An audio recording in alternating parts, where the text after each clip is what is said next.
The granite in the Great Pyramid, if you look at the famous King's Chamber, its walls and its roof are, the ceiling of the King's Chamber are all made with gigantic granite blocks. Egypt didn't just build in stone, they mastered granite, the kind of stone that destroys tools and fights every cut.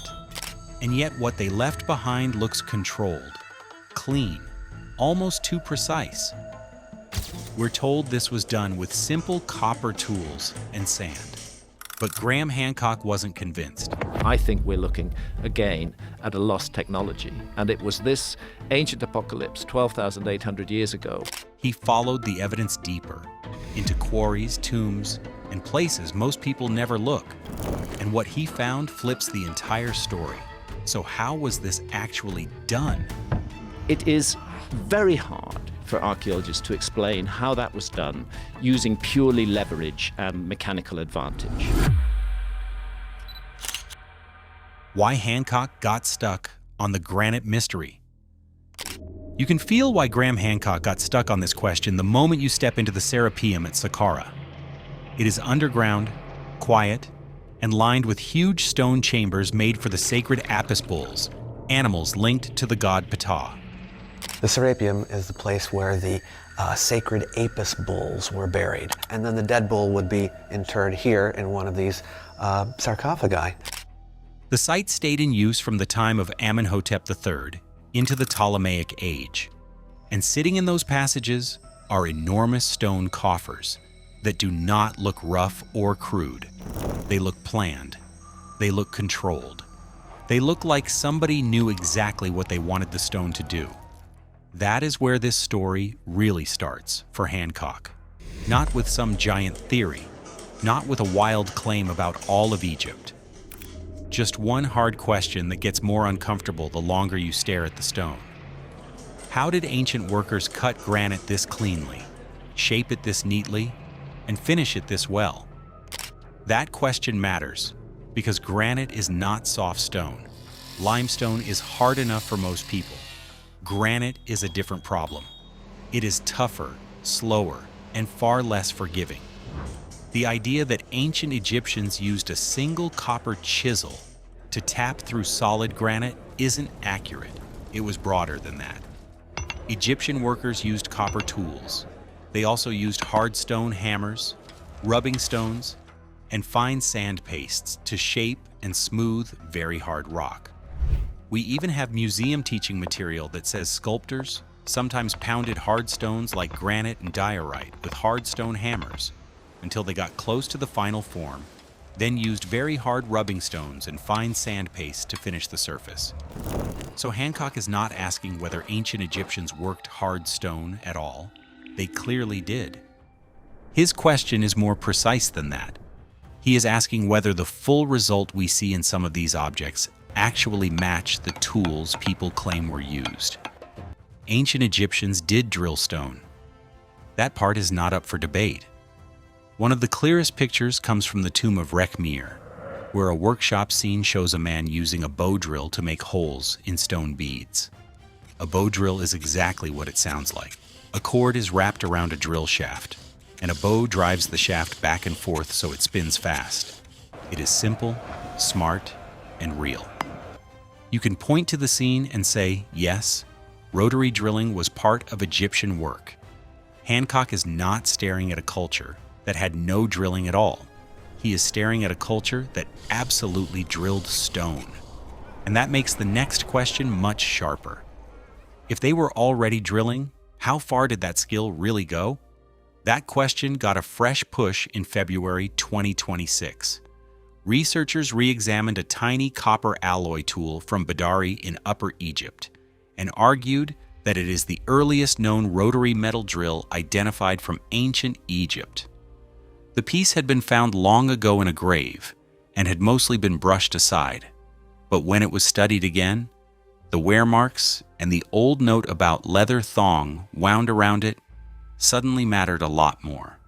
The tool is only about 2.5 inches long, dating to the late 4th millennium before Christ, long before the pyramids and before the first pharaohs ruled.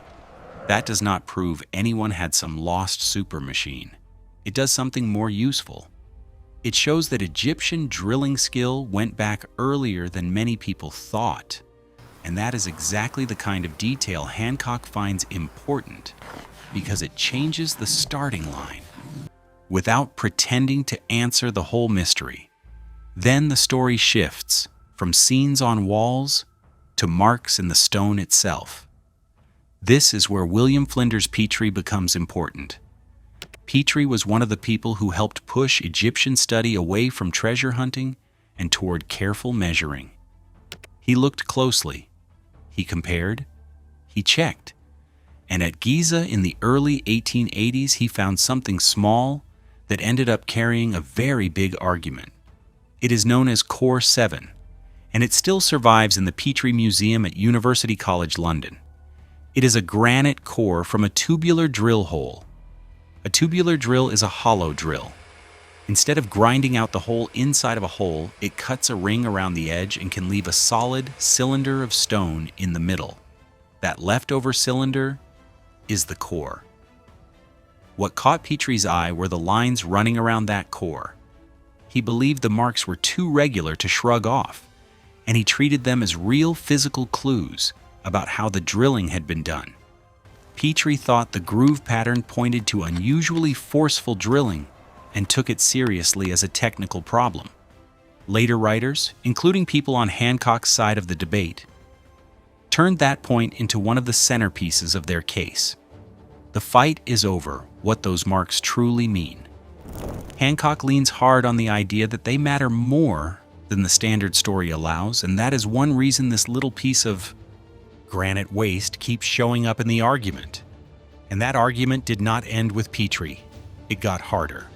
In 1983, Leonard Gorelick and John Granite published a study that treated the old Petrie dispute as a real technical question worth testing. They laid out the two sides clearly. Petrie had argued that the concentric lines on granite cores pointed to a more aggressive cutting setup. Alfred Lucas had argued that loose wet quartz sand with copper could explain the drilling. Gorelick and Granite then ran experiments on granite using copper rods and copper tubes with different abrasives. Their results made the story more interesting.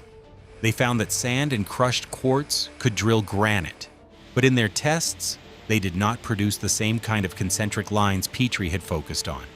Emery, corundum, and diamond could produce those lines when used with water, oil, or another carrier that kept the abrasive where it needed to be. That turns the debate into something real and physical. The old question was not just people talking past each other. It was a live dispute about what actual marks in granite can and cannot tell us. Hancock does not treat the pen work as the end of the story. He treats it as proof that the stone still refuses to sit quietly. That is also why this mystery cannot stay locked inside one core. Once Hancock starts looking around, he finds a much bigger hard stone world in early Egypt. Long before the classic Pyramid Age, Egyptians were already making stone vessels out of tough materials.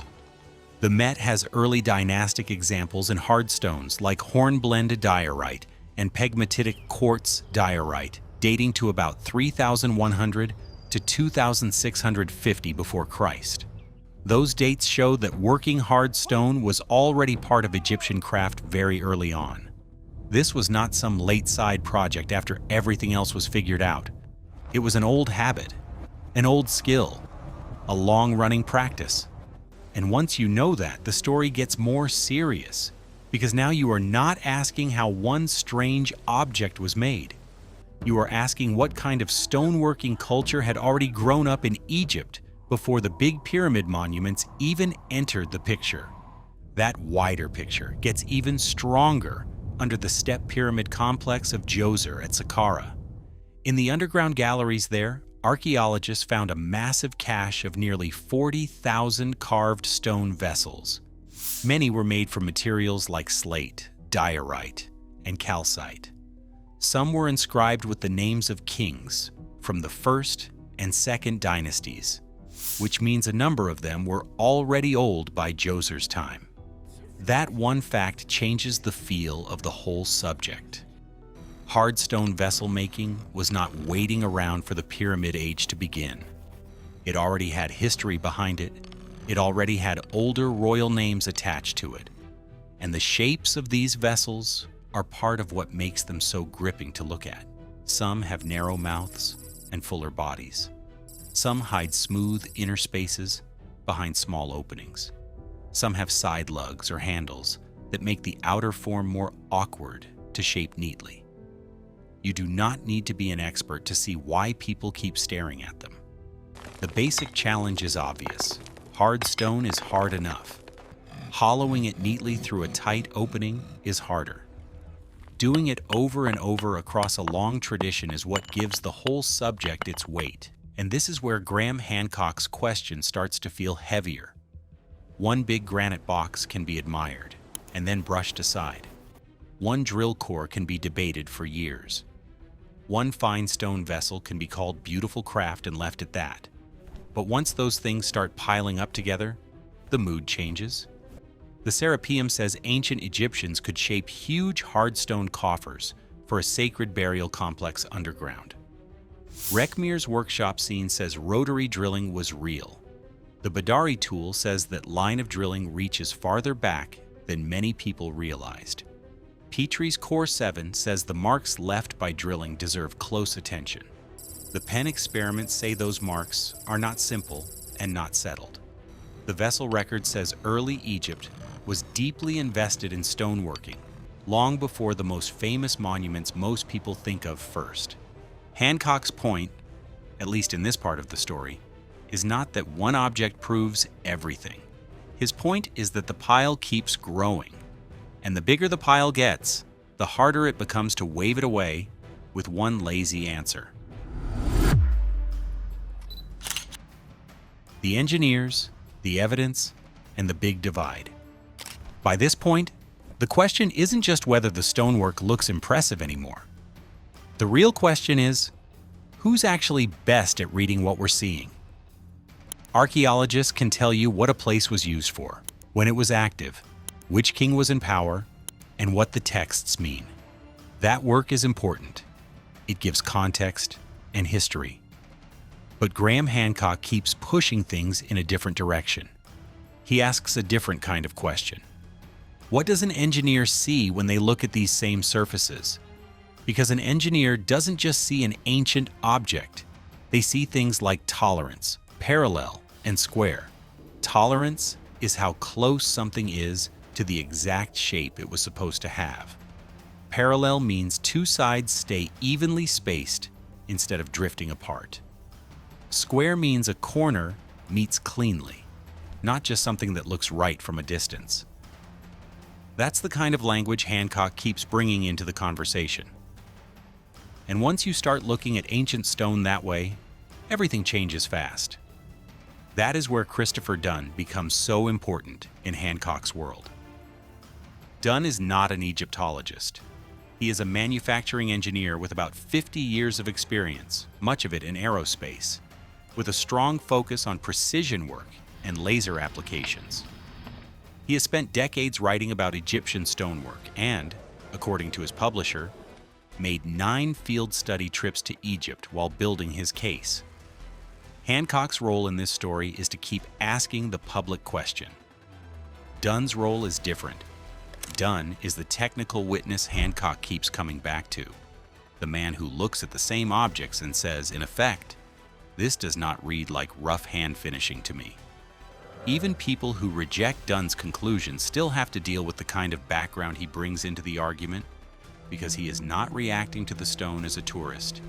He is reacting to it as someone trained to judge surfaces, cutting methods, and the gap between a finished result and the tools that are supposed to explain it. When Dunn looked at the Serapeum boxes, he did not treat them as sacred relics first. He treated them as made objects. By his own account, he inspected the inside and outside surfaces of 2 boxes with a 6-inch precision straight edge and a light source. What mattered to him was not the age of the stone, but the behavior of the surfaces. He argued that the walls were flatter, the corners cleaner, and the whole result more controlled than he would expect from a simple story of pounding, scraping, and smoothing by hand. That is a claim, not a settled fact, accepted by everybody. But it is a serious claim, and it helps explain why Hancock leans on Dunn so much. Dunn is not saying the boxes are spooky, he is saying they look manufactured in a way that demands a better explanation. From there, the engineer's eye case builds in a very particular order. First come the flat interior faces, then the sharp corners, then the simple fact that these clean features show up on very large pieces of hard stone, not on some tiny decorative object that could be fussed over for weeks. Hancock keeps coming back to the same issue here. If a face looks flat, how flat is it really? If two sides look like they match, do they actually keep the same spacing all the way across? If a corner looks square, does it stay square when you check it closely? Those questions sound dry until you realize what they are really asking. They are asking whether the result came from patient but loose handwork or from a much tighter process that held shape under control all the way through. That is why engineers and machinists tend to see more than awe in these objects. They see signs of process. They see choices. They see clues about how the work was done, not just proof that the work was beautiful. Then come the holes and cut marks. Petrie was already pointing to drilling traces and sawn surfaces in the 19th century. In his paper on ancient Egyptian mechanical methods, he wrote that the granite coffins of the Great Pyramid and the Second Pyramid still showed traces of being sawn on the outside. He also described the great basalt pavement east of the Great Pyramid as appearing to be sawn and then finally finished on the upper surface. Whether a person agrees with all of Petrie's bigger interpretations is a separate matter.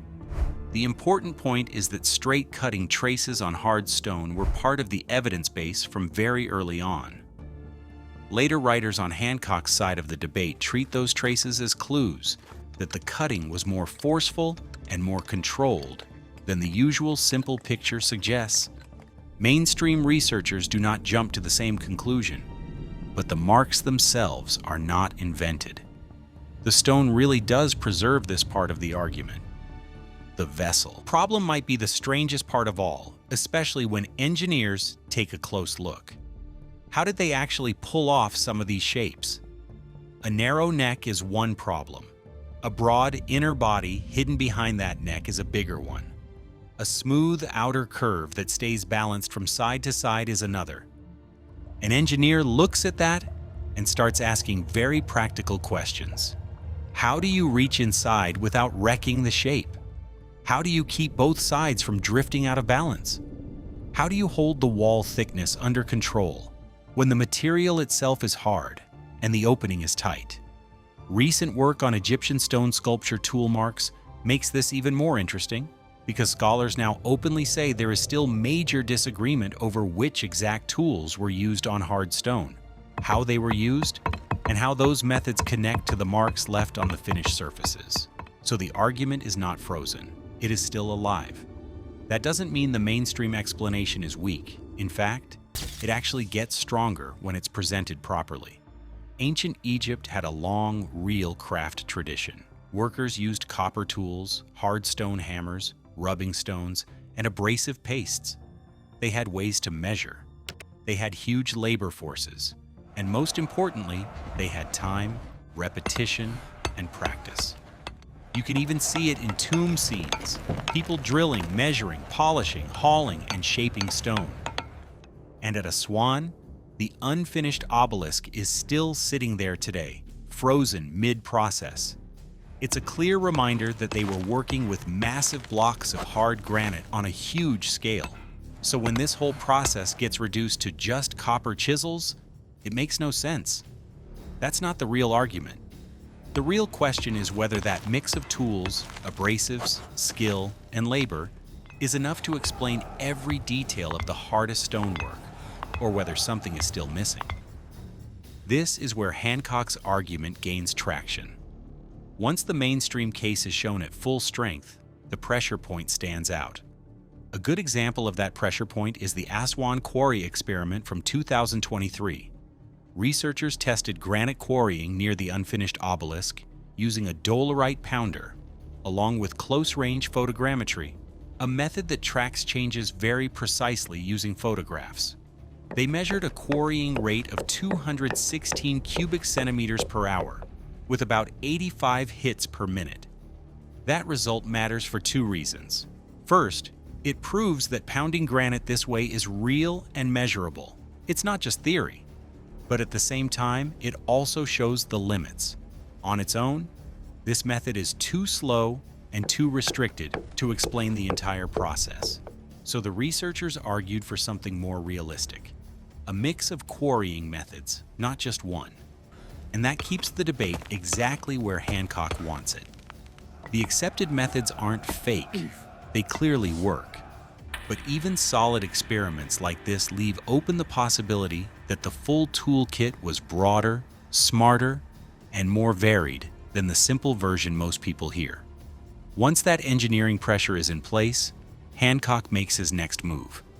He looks at the Great Pyramid and sees what he believes is a peak, something that feels like it should come at the end of a long climb, not appear so early and so suddenly.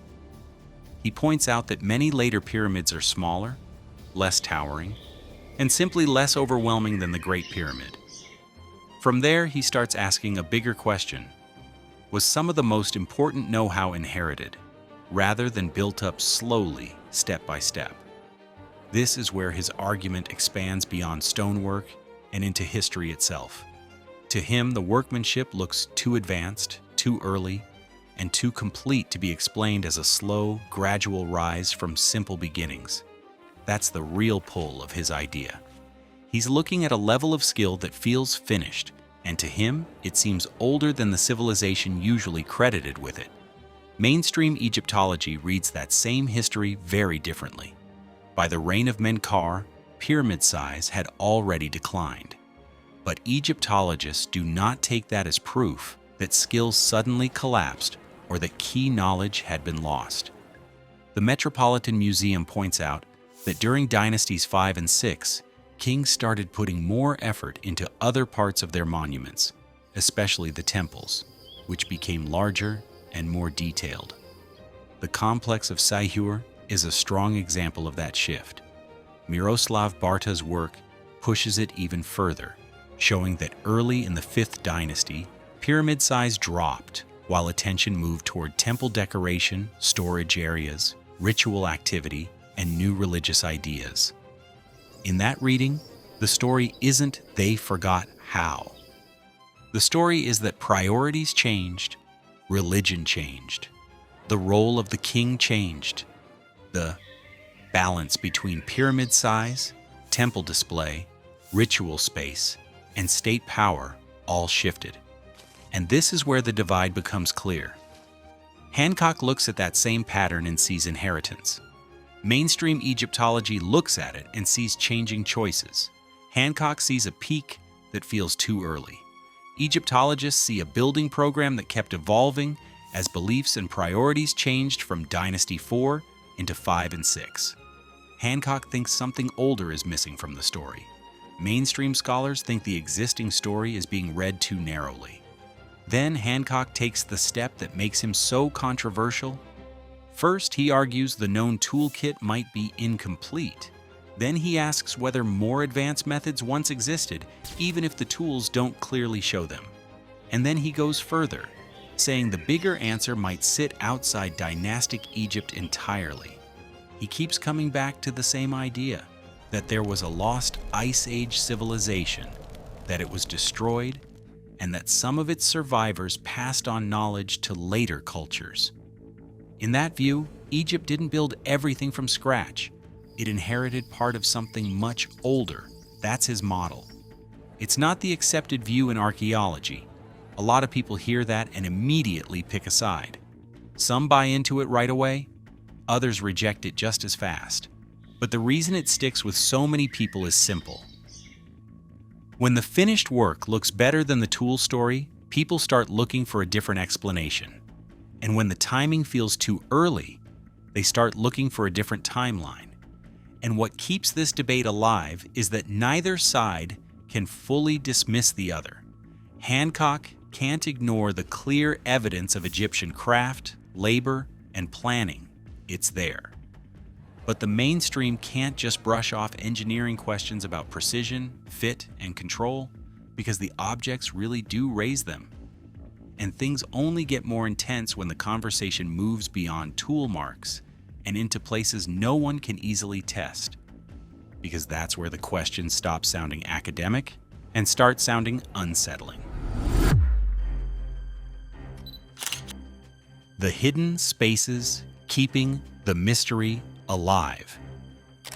In 1993, a small robot crawled into one of the narrow shafts rising out of the Queen's Chamber inside the Great Pyramid. The machine was built by German engineer Rudolf Gantenbrink, and what it found at the far end instantly changed the mood around the pyramid. The shaft did not simply run open into empty space. It ended at a fitted limestone slab with two small copper pieces on its face. That was the moment when a tight stone passage turned into a worldwide mystery. For Graham Hancock, this was exactly the kind of discovery that keeps old questions alive. Not because it proved some huge theory on the spot, but because it showed, once again, that the pyramids still had places nobody had fully seen. The hook got even stronger, because the shaft itself was no simple hallway. It was only about 8 inches by 8 inches across, too small for a person, and long enough to force the whole job into the hands of robotics. The robot that reached the slab was called Upuat 2. It had to crawl through that cramped passage to get there, and when it finally did, the discovery felt bigger than the slab itself. The reason was simple. A blocked passage invites a question faster than almost anything else in archaeology. What is behind it? But the answer did not come quickly. Hancock was not the man who sent the robot in, and he was not the one making the official decisions. His role was different. He became one of the public voices, asking why every fresh step seemed to lead not to clarity, but to another wall. Then came the next wave. In 2002, a National Geographic-backed mission sent another robot up the southern shaft. This time, the machine drilled through the first slab and pushed a camera through the small opening. People were waiting for a big reveal. Instead, the camera found another stone barrier beyond the first one. Every time people expect the Great Pyramid to finally give up a clean answer, it offers something partial instead. A glimpse. A chamber too small to enter, a gap beyond a barrier, a surface that can be seen but not fully understood. That slow drip of half answers is a big part of why Graham Hancock stays on it. He keeps pressing on the same sore point. Why does each breakthrough seem to stop right where the most important questions begin? In 2011, the story moved again with the JD mission. This robot was built to do more than just reach the slab.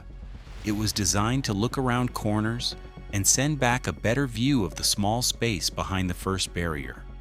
What it found did not solve the mystery, but it made it richer. The camera showed red-painted marks inside the chamber beyond the slab.